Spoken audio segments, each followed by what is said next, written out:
Hello friends, स्वागत है तमारू मारी गुजराती रसोई टिप्स चैनल में। आज આપણે બનાવીશું ઉપવાસમાં ખવાતો ફરાળી સિંગોડાનો શીરો।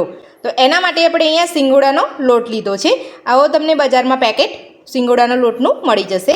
તો સૌથી પહેલા આપણે અહીંયા 500 ગ્રામનું પેકેટ છે એટલે આપણે અહીંયા 250 ગ્રામ જેટલો લોટ લઈ લઈશું। એટલે આપણે અહીંયા લોટને ચાળીને લઈશું। તો આપણે અહીંયા સિંગોડાના લોટને આપણે ચાળી લીધો છે। તો સૌથી પહેલા આપણે અહીંયા તાવડી મૂકી છે, એને આપણે ગરમ થવા દઈશું। તો અહીંયા તાવડી આપણી ગરમ થઈ ગઈ છે। તો આપણે અહીંયા તમે જોઈ શકો છો મેં પોણી વાટકી જેટલું આપણે અહીંયા ઘી લીધું છે, એને આપણે અહીંયા તાવડીમાં નાખી દઈશું। શીરામાં ઘીનું પ્રમાણ વધારે હોય તો શીરો ખાવાની ખૂબ જ મજા આવે। તો ઘી આપણું અહીંયા ગરમ થઈ ગયું છે। હવે આપણે એમાં સિંગોડાનો લોટ નાખી દઈશું। સિંગોડાના લોટને આપણે શેકી લઈશું।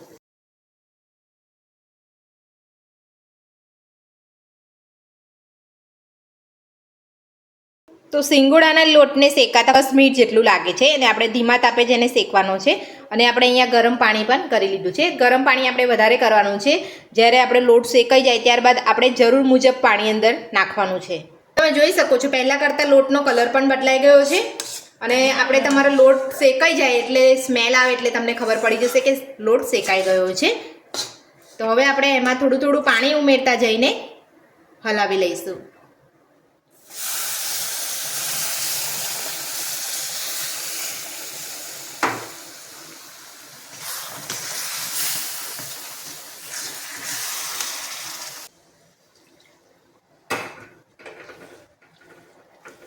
આપણે અહીંયા ગરમ પાણી જ ઉમેરવાનું છે। જો તમે પાણીથી ઠંડુ ઉમેરશો તો લોટ આમ ગાંગડા ગાંગડા અંદર થઈ જશે અને બરાબર ખાવામાં મજા નહીં આવે। એટલે આપણે અહીંયા ગરમ પાણી જ ઉમેરવાનું છે।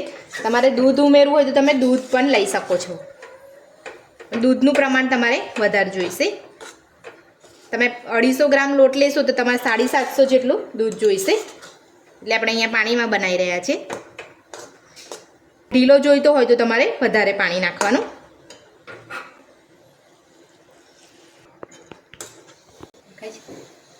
તો આપણે અહીંયા તમે જોઈ શકો છો આપણે 2 ચમચી ઉપરથી ઘી નાખ્યું છે।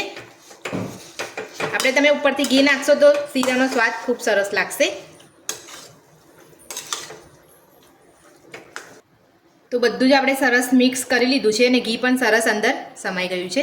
તો હવે આપણે તમે જોઈ શકો છો અહીંયા 1 વાટકી આપણે ખાંડ લીધી છે। ખાંડનું પ્રમાણ તમે તમારા સ્વાદ પ્રમાણે વધુ કે ઓછું કરી શકો છો। બધું જ આપણે સારી રીતે મિક્સ કરી લઈશું અને આપણે ખાંડને ઓગળી જવા દઈશું। ખાંડ આપણી ઓગળે ત્યાં સુધી આપણે એને મિક્સ કરવાનું છે। વધારે ઢીલો બનાવવો હોય તો તમે વધારે પાણી ઉમેરી શકો છો।